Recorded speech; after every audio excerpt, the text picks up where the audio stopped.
come up with a game plan. If you're a parent, childcare, you need help with your children or your child while you are in school, that is a conversation that you want to have prior to registering for school. You want to go to people, family, friends, people that you can rely on and say, hey, this is what I'm looking to do. I just want to know if you're able to support me. Believe it or not, people actually want to see you succeed. They want to see you do well. So you will get the support from other people. Now, I understand that not everyone is able to have that advantage of getting support from others. So there may be other ways to go about going to school. You may have to adjust your schedule and the same timing as your child's school, or you may have to do online courses.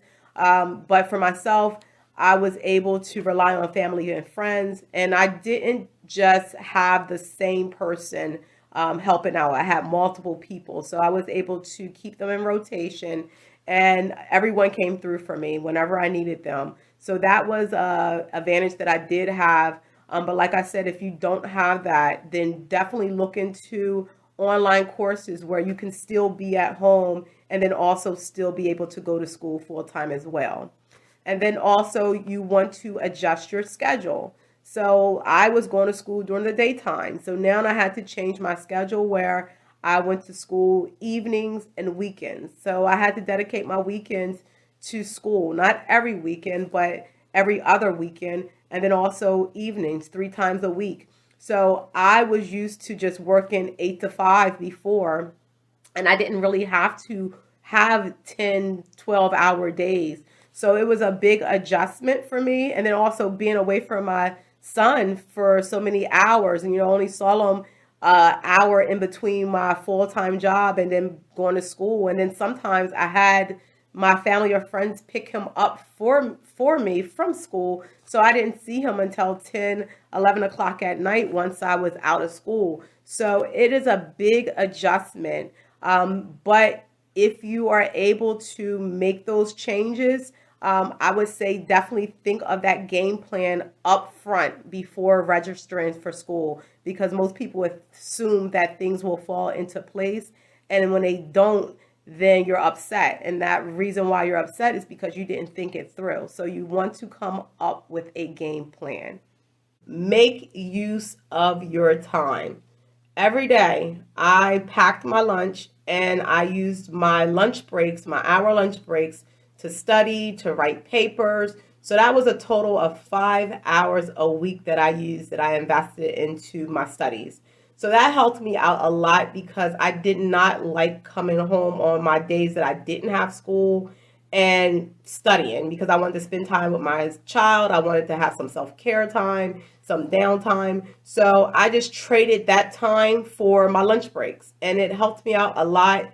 I was able to get a lot done. So use your lunch breaks to your advantage and any other downtime that you have, but definitely don't be all about just books, books, books, because it will overwhelm you. So that is the reason why I stuck to my lunch breaks. So that's a tip that I would definitely say to take advantage of early on, because you want to be able to still have a life.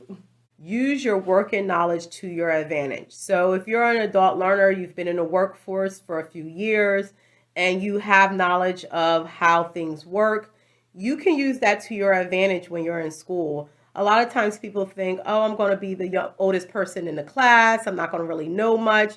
But that's actually the opposite actually happens. So while I was in school, a lot of discussions, a lot of things that the professor taught, I had experience and firsthand knowledge of, because I've already been in the workforce for a few years.